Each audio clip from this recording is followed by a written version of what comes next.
Yeah, no, I can't do it. I'm not even going to try to do it. Welcome, everybody. Subscribe to this channel. Well, if you're brand new and you're looking for Elvis reviews and you find this one, subscribe. Get us to 50,000. We're almost there, and we need your help. We got a lot of reviews, do a lot of stuff. I put a lot into work. A lot in the work? Sure. Why not? But I'll tell you what. I did a whole bunch of screenings, and I did a whole, over the course, and some reviews and everything, too, and I was exhausted. I was tired. I watched this movie. I said, what the hell are you complaining about? What Elvis went through? Oh, my God. That dude, workhorse. Here's the movie. It's Elvis. It's Baz Luhrmann's biopic of the legendary King of Rock, Elvis Presley, starring Austin Butler as Elvis Presley, Tom Hanks as Colonel Tom Parker. There's a lot of strong performances in this movie. I'm having a good week when it comes to watching stuff, man, because this movie was fantastic. I knew that I was interested in it. I knew that I wanted to see it. There's been, I don't know about feature film, but I know definitely in a lot of TV movies about Elvis, and it's Elvis Presley. So you're like, well, how much don't I know about Elvis? Turns out a lot, because I didn't know a lot about this story with Colonel Tom Parker. I didn't know that. Didn't know about it at all. Tom Hanks plays Parker, and if you guys didn't know, it's his manager for many, many, many years. And guy was a con man, massive con man. Helped Elvis, for sure. Got him a bunch of deals, got him a bunch of merchandise, helped him out, plucked him out from not necessarily obscurity. Elvis was gaining some traction with a song that he had sang, and Parker scooped him up. He was a carnival guy, but he was a guy that was had a shady past. And they play on this throughout the entire movie of how that shady past actually was a reason for a lot of the manipulation and persuasion of things that he had Elvis do, and with the guise of being like this father figure. And there's a lot of stuff that I didn't know about, and I thought it was pretty interesting. And Tom Hanks is great as Parker. I liked him a lot. But the two major stars in this movie that are not Tom Hanks, it's Austin Butler as Elvis, and everybody's talking about this kid, as they should be. It's incredible. I mean, it's incredible what he does. It really is. It had like it's got and look, I loved the Freddie Mercury interpretation in the Bohemian Rhapsody when it came out. I loved it. I thought it was, and I thought he deserved to win the Oscar. But I think this kid might do it better, because this isn't. It's hard not to do like an impression of Elvis. It's hard, like, you know, when you're doing the moves and the thing with the lips, and and it's just become this thing of every time if you've ever been to Vegas, you're walking around the honky tonk man from WWE, WWF, I guess back then. But that you have this vision of him, so you're like, okay, what's he gonna do that doesn't make it look like an impression? It doesn't feel like an impression. It feels like this dude just channels Elvis and just becomes Elvis, moves like Elvis, talks like Elvis. And what they do, and this is why the major star in this movie is Baz Luhrmann. I always liked Baz Luhrmann, but a lot of his stuff to me is hit or miss sometimes.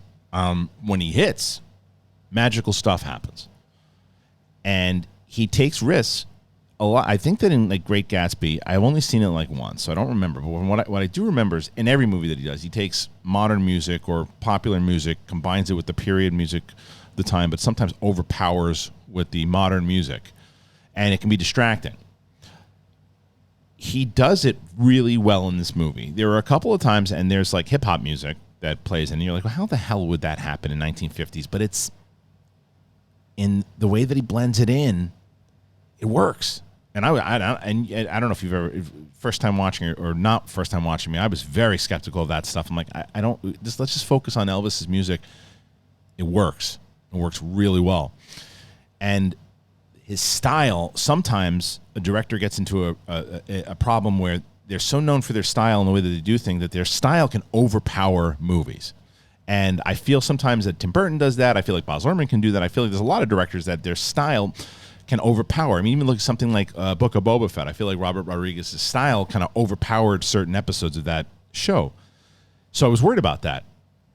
The style blends brilliantly in this movie. There's things that he does and the way that he cuts certain shots and uses old-timey kind of newspapers to, but it's like with a today's graphic. It's the style and the way that he blends. I don't even know how long it is. It could be a really long movie, but I didn't feel like it because I was so on the edge of my seat. And for people wondering, and they're going to ask this question, do they touch on the fact that Elvis stole a lot of his stuff from black culture? And there's a debate that goes on, and I read about this afterwards. I came back and I was just kind of fascinated by the whole thing. There's a debate. There's two sides of when you look at old archives from Elvis. He gave props to B.B. King. He gave props to people called B.B. King already called Fats Domino. I think it was the true king of rock and roll, and he talked about his influence growing up, and they explore that. That's the road that they take with this. Is that something I really didn't know. I kind of knew about his brother had passed when he had a twin brother who passed during birth, and that his dad went away to jail. They grew up in a poorer neighborhood in Memphis, and Elvis was surrounded by he had related to and surrounded himself in black culture, and he went to the churches and that's what, well, at least that's what they do in this story. And he is able to take a lot of that and a lot of the songs that he heard, and they don't shy away from the fact that a lot of songs that he kind of came up with were things that he heard when he was growing up, and he took those songs. And there was other times that where he's like, because I remember hearing, I mean, obviously we know about, it's so bizarre to think about, but in like the 1955, when he's doing those hip shakes and everything too, that's the equivalent of somebody on live television today pulling their pants down and banging somebody on TV.